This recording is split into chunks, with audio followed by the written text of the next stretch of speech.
Hello. I'm Reece. I'm a poet and drag artist.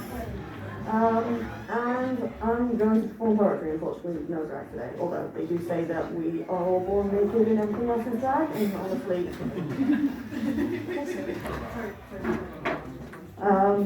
This first time is called Fog Watch, and to understand it, basically you just need to know that there's a thing in Doctor Who that turns Time Lords into humans, and it's Fog Watch.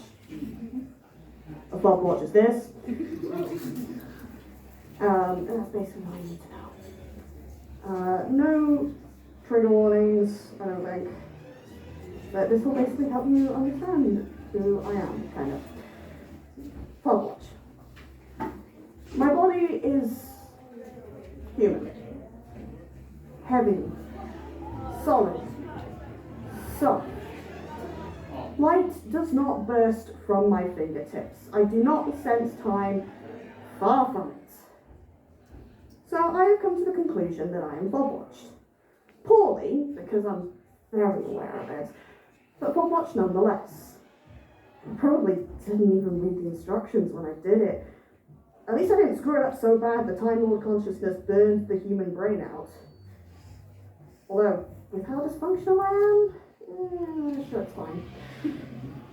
An alien consciousness trapped below the surface, masquerading among humans, often very poorly. Luckily, you're all quite nice. Maybe that's why I'm here. Maybe I thought you were all so nice I came down to check it out. And now I'm in a body that doesn't change like it used to, and I don't feel quite right. One day I'll find my fog watch, and I'll open it and rejoice, but for now, I'll be a Time Lord in a human body, feeling far away and yet so close at the same time. Oh yeah, and I'm trans. Woo!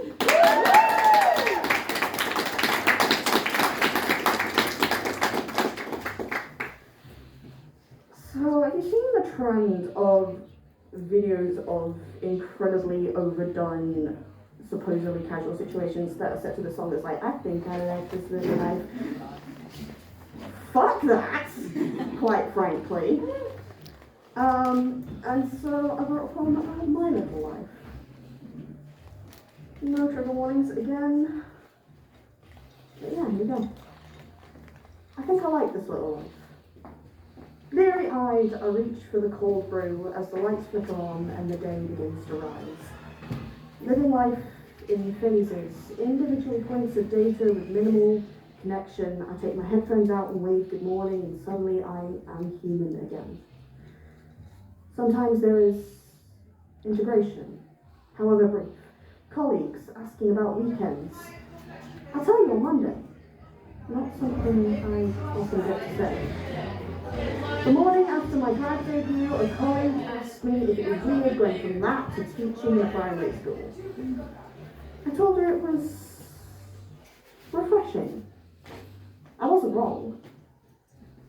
To go from ripping open my shirt to reveal my bound and corseted chest, to blowing bubbles with a giggling, learning disabled kid who kind of reminds me of me when I was his age. He shouts happily as I blow bubbles and meticulously watches them fall. I notice he only goes after the biggest ones, the fattest ones. So I blow bigger and fatter bubbles. And he watches, eyes shining with delight, and in the bubbles, I am reflected. I leave, satisfied with my performance. I wave goodbye to co-workers, I wave goodbye to friends. I put my earphones in, suddenly I am myself again, suddenly I always have been. I think I like this little life.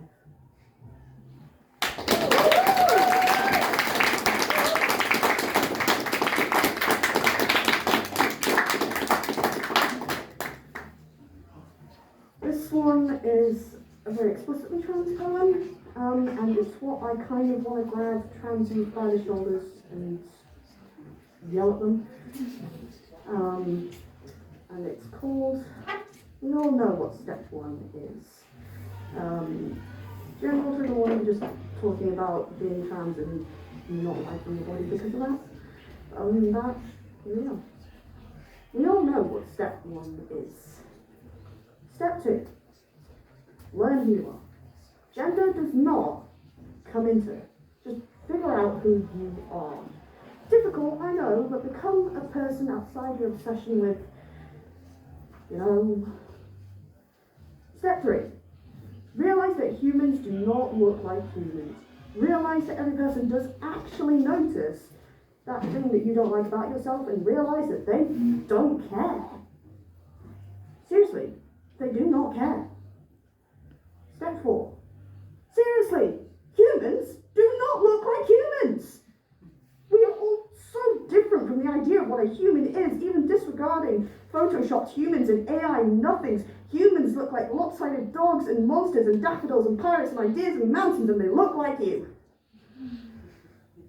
Step 5. Look at yourself in the mirror. I know you hate it, I know, but try. Appreciate the curves and planes of your home of homes, like the scoots on a tortoise. Step 6. Repeat. Learn who you are, learn what you are, love it. We don't have to love it all. I hate so much of me, but I know who I am. Love my body like clay, molding it every day.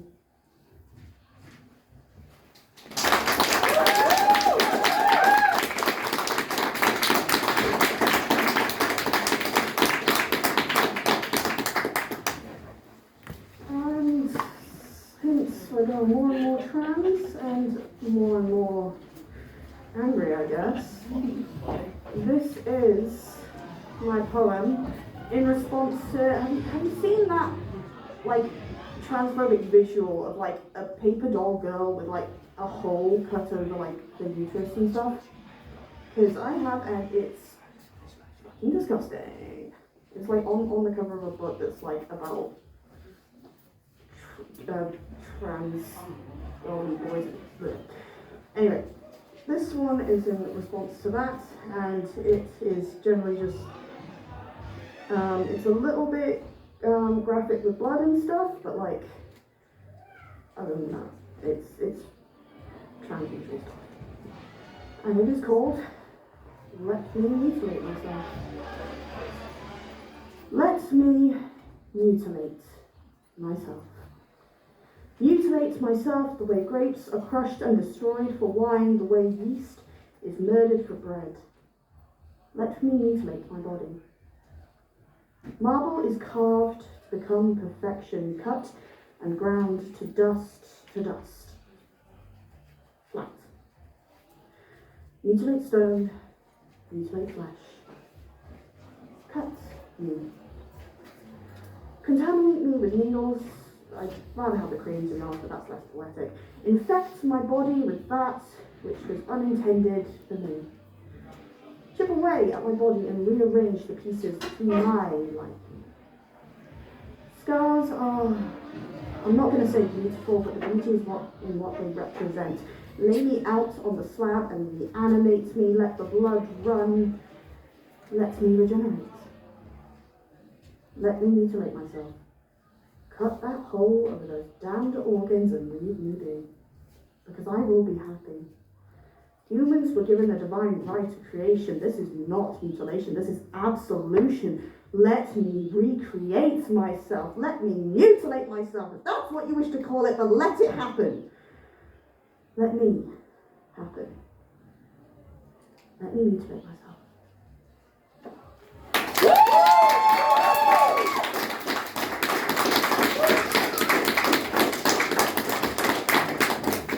And I think that's time, so I'm going to say goodnight to all you wonderful people.